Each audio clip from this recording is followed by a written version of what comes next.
Thank you. Hi, Phil. Hey, how you doing? Great. It's an honor and a pleasure to speak with you. Oh, thank you. I'm trying to wrap up all Def Leppard members, growing older, trying to do interviews with various members of the bands. You've been one of my all-time favorite bands. Oh, thank you. So I'm very glad to speak with you. And especially because of this Drastic Symphonies album, but we'll get on this. Before asking you about the tour with Motley Crue, you just concluded the South American tour. I want you to be honest with me. Did you expect that after almost 45 years, you would be both playing in such huge audiences? No, that's crazy. It's crazy. And it's great because we've known each other for 1983. That's when I met Motley Crue. So we've been friends ever since. So the fact that we get to be on tour, and we had this giant airplane. We had like this Dreamliner, a 787 thing that we toured South America. So it was actually like being at school with your friends at school. It was really fun. It really been fun, and both bands get on great, and it just works a treat. So we're loving this tour for sure. If this tour had been done in the late 80s, which would be the differences? I stopped drinking in 1987, so it would still be there'd be an element of that for me. But yeah, it would have been crazy. It would have been absolutely crazy, I'm sure, if it had been the 80s. Yeah, absolutely. Do you share Viv's view that Buenos Aires was the best audience so far? No, Mexico City was. Mexico City. Yeah. Oh yeah, absolutely, without a doubt. I think one of the best gigs we've ever done in our career was SoFi Stadium in Los Angeles last summer. We actually went on first, and Motley closed that night. But I think that was probably the best show we've ever done. Mm-hmm. It's very important that you say that you have lived the golden era of Def Leppard and the 80s, and you say that it's the best show that you have done so far. It's really crazy to have your best show in your 45th, let's say, year of your career. I agree, and I think we're obviously better than we used to be. It's got better. The playing's got better. The songs have got better. Production, the singing has got better. So when you add all that up, oh yeah, absolutely, yeah. So that's a thing that we always kind of work on, but yeah, it gets better as long as you keep practicing. Yeah, that's the thing.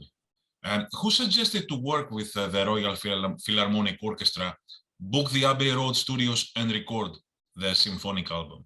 So the record company came with us. They said that we do this thing. They've done it with a Queen Greatest Hits. They've done it with Pet Sounds by the Beach Boys, and they said, "Would you be interested in doing a classic album?" And we listened to some of them things and we said, well, we'd be really interested if we can get involved and actually redo some of the stuff, arrange it, get rid of some of the instruments, our instruments, drums, bass, guitars, add things, and work with the symphony orchestra, get someone to score it all out and do it from the ground up.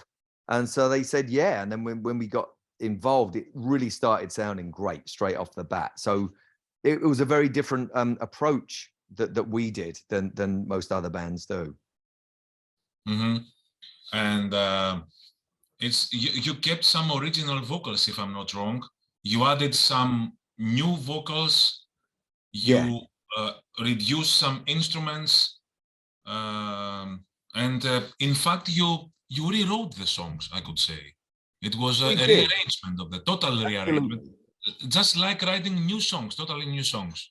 Yes, absolutely, because you would keep some of you'd keep the original, but like the drum sounds would change, the bass sounds, because the old sounds wouldn't work with the orchestra. You can't just put an orchestra on. I mean, you can, but we didn't want to do that. We wanted it to all work together, in typical Def Leppard fashion. And but it went really smoothly. I was surprised how easy it all became. Everyone agreed on it. It's Ronan McHugh, Neil Patrick, Nick, everyone involved in the thing. Eric Gorfan, who done the score.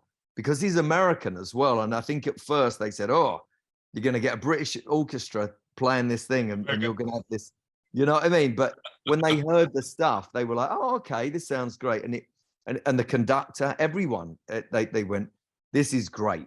And it was a real team effort. So I think we were really pleased. And once everyone realized that there was no egos and that we wanted to make the best thing that we could do with everyone involved, it really started becoming something magical. Would you imagine Matt Lang getting involved in this project?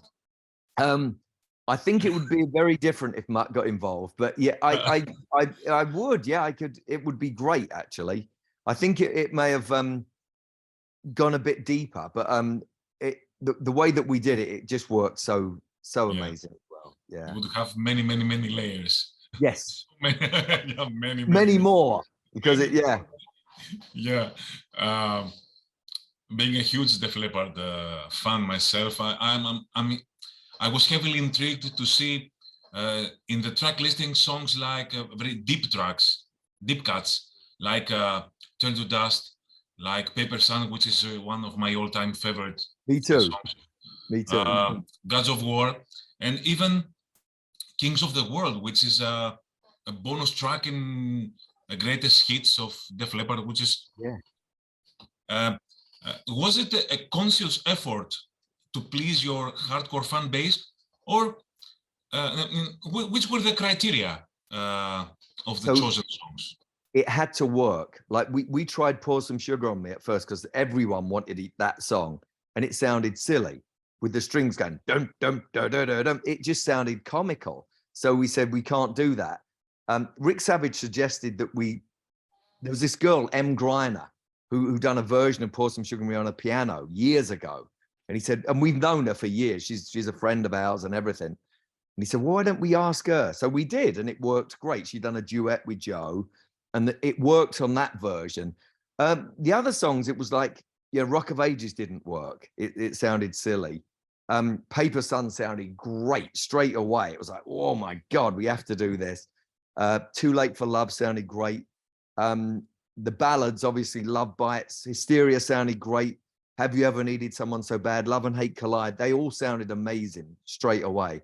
As did Gods of War. I mean, we didn't really have to worry about it. And we got to 15 and it was like, okay, we kind of got to stop here because these 15 work great. So we'll kind of finish it there. So maybe later on we'll do a Drastic 2, which would be great. And there's still a lot more we could be doing, I'm sure. Do you consider this album more of a live Royal Philharmonic Orchestra one, or a new Def Leppard album? Both. It's classic Def Leppard in deep cuts and new recordings with a live orchestra. So that's what makes it even more special, I think. It kind of it works in that context, you know. It's something brand new for us. How many boxes are yet to be ticked by Def Leppard? You seem to be very active. You are around for so many years. You've worked with artists like Alison Krauss and Taylor Swift to even Damon Hill. Okay, yes. Things remain to be done by you, and which is the next goal that keeps you motivating? Well, people keep inventing brand new boxes for us. I mean, it's like, whoa, there's a box we had never seen before. Like now with this, I mean, me personally, and I'm sure we all feel the same, I would love to tour a Drastic Symphonies tour and use each philharmonic or symphonic orchestra in each country. You know, so you know, if you was in Australia, you'd play at Sydney Opera House, and you know what I mean. You'd use each. That would be great. That would be a box definitely worth ticking. And so Joe sang with Ghost. Yes, yeah. The band had a cameo appearance in a Netflix series. You're doing things. Yeah. You are involved in so many different projects over the years, which is fantastic. Can you tell me which is the most demanding song you have played for Def Leppard, and which is the one that makes you more proud as a composer?